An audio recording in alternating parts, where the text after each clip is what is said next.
Was finding Commodore 60 for joystick replacements really hard? Imagine firing up your old Commodore 60 for Anne wanting to play your favorite game, but your joystick is worn out. Back in the 1980s, getting a replacement was sometimes tricky but usually doable.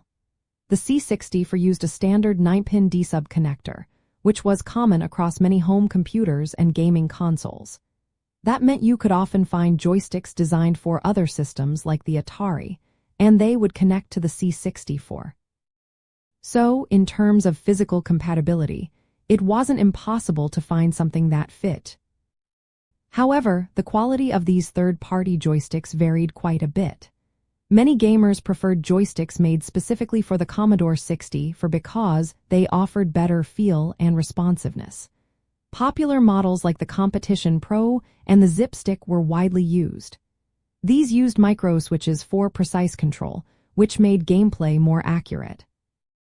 Over time, though, these micro-switches would wear out, especially if you played a lot of platform games that demanded quick and repeated button presses. Finding new replacement joysticks could be a challenge depending on where you lived. Stores didn't always stock a wide variety of options, and some models became rare as time went on.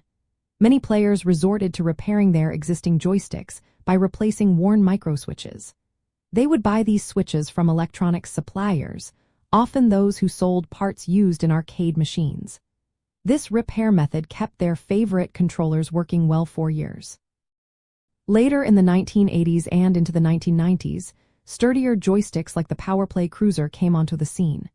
These featured more durable microswitches, adjustable tension, and a more robust build. They were highly sought after because they lasted longer and felt better during intense gaming sessions. Still, original replacement joysticks from the early days became harder to find as time went by. For those nostalgic about the era, hunting for a good joystick was part of the fun. Many gamers looked through second-hand markets, mail-order catalogs, or local electronics shops. Maintaining a well-functioning joystick was important because the tactile feel and responsiveness made a big difference in enjoying classic games. So, while it was not always easy to find a perfect replacement, it was definitely possible, especially with some patience and a bit of DIY spirit. In the end, the challenge of finding Commodore 60 for joystick replacements added to the charm of 1980s gaming. It was part of the experience, searching, repairing, and customizing controllers to keep the fun going. That hands-on approach is what many remember fondly, making the whole process a memorable part of the gaming journey.